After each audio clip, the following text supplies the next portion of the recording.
Now, I may be a little biased, but I think that Sonic the Hedgehog has some of the coolest compilations in gaming. Sonic Mega Collection set the standard for a great video game collection. It has a ton of games available from the start, as well as several secret games you can unlock. It has a plethora of bonus content, from a cool video chronicling the Sonic series' history to a full comic from the Sonic comic series. And of course, the music for this game is wonderful. Sonic Jam was monumental for its time, as Sonic Team completely remade Sonic's 1, 2, 3, and Knuckles for the Sega Saturn hardware, only 3 years after the last of those games came out. Sonic Gems Collection broke the mold by moving away from the super popular stuff, and instead it was this unique compilation of a bunch of more obscure, underrated games like Sonic the Fighters and Sonic R. But as cool as Sonic collections are, I think there's room for way more. So today, I'm going to talk about some collections that I want to exist. To make things a little more interesting, I'm going to give myself a few rules to adhere to.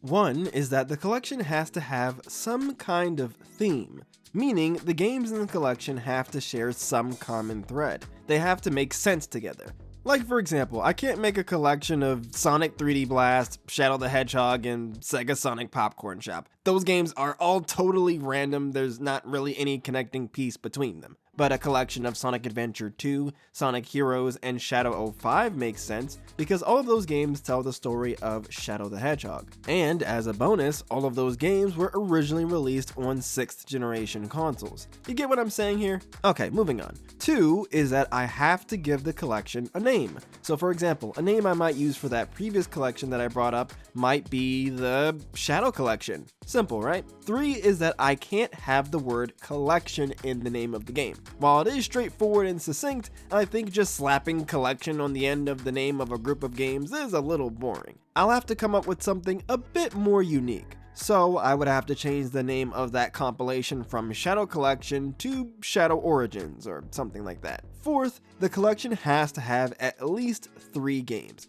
Anything less than 3 games doesn't really feel like a substantial compilation, it's more of a 2-for-1 kind of deal. In the case of Shadow Origins, I already have 3 games, so that criteria has been met. 5th, and finally, the games in the collection must be games that are not easily available on modern platforms. So, Shadow Origins wouldn't work because while Sonic Heroes and Shadow 05 aren't available on Steam, Nintendo eShop, or any other modern platforms, Sonic Adventure 2 is readily available. But with all of the rules out of the way, let's get started.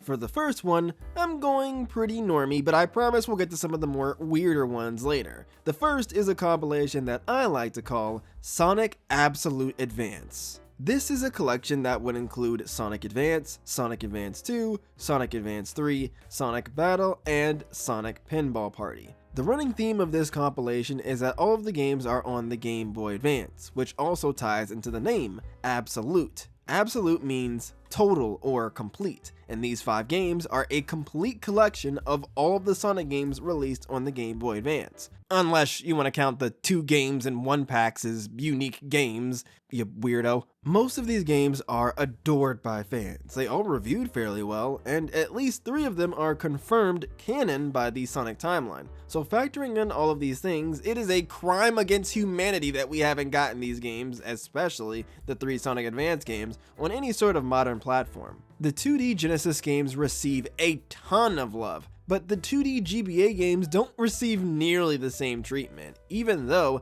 a ton of current Sonic fans grew up with the GBA games. Sonic Absolute Advance is probably the least interesting of my collection ideas, but that's because it's arguably the one that should have already happened the most. For the second collection, I'm going with a bit of a curveball. I call this collection Sonic Jam Remix. What makes it a remix is that while the original Sonic Jam on the Sega Saturn had the classic Sonic Genesis games, Sonic Jam Remix would have the Master System versions of the classic Sonic Genesis games, with a few other games in there too. This collection includes Sonic 1 on the Master System, Sonic 2 on the Master System, Sonic Chaos on the Master System, Sonic Spinball on the Master System, Sonic Blast on the Master System, and Dr. Robotnik's Mean Beam Machine on the Master System. Now, those of you watching may be thinking, wait, aren't these games included in Sonic Origins Plus? Well, actually, those are the Game Gear versions of the games. While the Game Gear and Master System versions of these games are similar, there are some differences. The biggest difference is that the Game Gear has a significantly smaller screen resolution than the Master System. The Game Gear has a resolution of 160 by 144 pixels, while the Master System has a resolution of 256 by 192 pixels. If you do the math, that means the Game Gear games have 23,040 pixels, while the Master System has over double that with 49,152 pixels. The smaller screen resolution of the Game Gear means there's less space to see things. If you compare side-by-side footage of Sonic Chaos, for example, the difference is night and day. There is so much more of the environment visible on the screen in the Master System version compared to the Game Gear version. The Master System versions are generally considered by Sonic fans to be the superior versions of the games, so the fact that they get routinely overlooked in favor of the Game Gear versions is a little nuts. For the third collection, we're going back with another safe pick, but with a twist. I call this collection Sonic Storybook Legends. This collection would have Sonic and the Secret Rings, Sonic and the Black Knight, and the Wii/PS2 version of Sonic Unleashed. The Sonic Storybook series is trapped on the Wii, which I think sucks because the motion controls were not very good in those games. Giving these games remasters with normal button controls would be a good way to potentially improve the games. The games were designed around having motion controls, which may make remastering them a bit more involved than just a straight port, but I think it'd be cool to have these games on modern platforms. Now, as you all probably realize, the Wii/PS2 version of Sonic Unleashed is the odd man out here. It isn't a part of the Sonic Storybook series like Secret Rings and Black Knight, but I do think that Sonic Unleashed has some connections to those two games. Like the Storybook games, Unleashed is also on the Wii, but more importantly, like the Storybook games, Unleashed is also based on a legend. The whole idea of the Sonic Storybook series is that the games are based on classic stories, Secret Rings being based on the collection of folk tales commonly called the Arabian Nights, and Black Knight being based on the folk legend of King Arthur. The premise of Sonic Unleashed is that Sonic becomes a werewolf at night. Werewolves are creatures from folklore. Like the Arabian Nights and King Arthur, werewolves are a legend from stories that people used to tell. So I think including Sonic Unleashed in this collection makes a lot of sense. For the fourth collection, I have another compilation with alternate versions of well-known games in the franchise. I call this collection Sonic the Portable. It would be a collection of Sonic Generations 3DS, Sonic Lost World 3DS, Sonic Pocket Adventure, Sonic Rivals, and Sonic Rivals 2. This is a collection of a bunch of Sonic's lesser appreciated games on handheld consoles. The name is a reference to what was supposedly the original name for Sonic 4 Episode 1. I don't think any of these games have ever gotten any sort of re-release. They're forever stuck on the 3DS, PSP, and Neo Geo Pocket Color. To be honest, I wouldn't be surprised if they don't even have the source code for Sonic Pocket Adventure. However, I feel like these games deserve to at least be kept alive through a collection. Generations 3DS is a completely different beast from the console and PC version of Generations, with unique zones and bosses. Lost World 3DS is also quite different, featuring new Wisp power-ups not seen in the Wii U version.